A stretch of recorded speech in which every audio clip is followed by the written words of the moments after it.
Helo bawb a chroeso i'r ardd, a mae'n noson berffeth i fynd mas i fwynhau'r ardd heno. Yn y fideo hwn, rwy am rannu ychydig wybodaeth gyda chi ar sut i blannu hadau.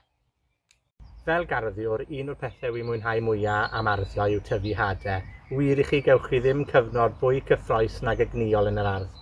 Ac os ych chi eriod wedi ame, os ydych chi'n gallu tyfu hadau, does dim angen i chi boeni, gall bawb dyfu hadau. Felly dyma 4 cam syml wrth blannu hadau.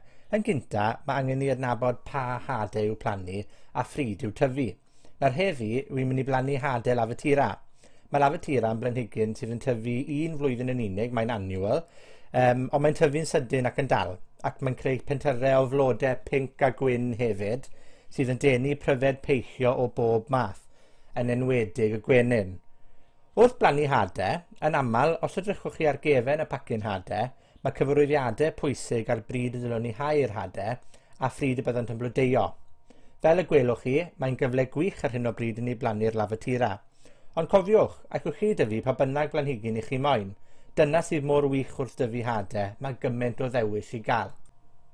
Yn ail, mae angen i ni sicrhau bod dan i'r offer sydd i angen arno ni i gychwyn plannu hadau. Yn aml, bydd angen pot yno chi, chydig o gompost, potau o ddŵr a label mwyn labelu beth ni'n plannu. Pidwch o phoeni os nag oes gyda chi'r pethau hyn, achos mae modd defnyddio offer sydd gyda ni o amgylch y tŷ. Heddiw, rwydd am ddefnyddio hen bynnet gwanwyn i dyfu'r hadau, chydig o gompost di-fawn, potel llaeth fel can dŵr, a chos lollipop hefyd i labelu'r planhigyn ar ôl i fi hau nhw.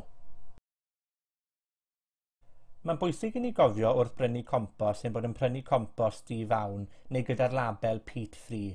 Mae mawn yn storfa bwysig iawn i garbon a chynefinoedd natur prin hefyd.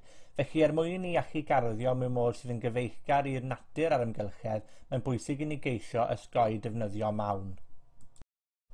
Dyma ni nawr yn symud at y trydydd cam, sef i osod y compost yn y pot. Dyma un o'r camau fwyaf cyffrous yn y broses o blannu hadau. Mae cyfle i roi dwylo yn y compost a thrin y tir yn rhywbeth sy'n llesol iawn, dwi'n meddwl, i'n hiechyd ni. Ond ar ôl i ni wneud hynny a tapo fe lawr ychydig yn y pot, mae angen ni ychwanegu dŵr ar ben talcen y pridd cyn bod ni'n hau'r hadau. Mae hyn yn bwysig mwyn sicrhau bod ni ddim yn golchi'r hadau i'r ochrau ar ôl i ni plannu nhw yn gywir yn y pot.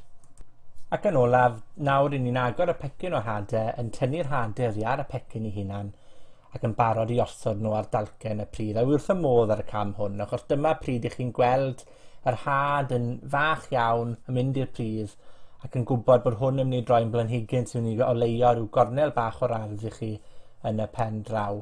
Gosodwch nhw mas yn ddigon ar wasgar o gwmpas y pot, heb fod yn rhy agos at ei gilydd. Ac wedyn, heinen bach denau o gompost ar dalcen y pridd. Ceisiwch sicrhau bod dim gormod o lympiau yn y pridd. Tap bach lawr iddo fe wedyn, a bydd hynny'n barod i ni osod mewn un man bach tawel yn y shed, wrth ffenest y gegin, neu tŷ gwydyr os oes chi'n gyda chi. Ond mae'n bwysig cofio i labelu'r planhigyn cyn i ni orffen, fel bod ni'n sicrhau bod ni'n gwybod beth sydd gyda ni yn y pot. A dyna ni, mae mor syml â hynny. Ymunwch â fi ymhen ychydig wythnosau i ddysgu sut i draws blannu'ch hadau ar ôl i chi hau nhw.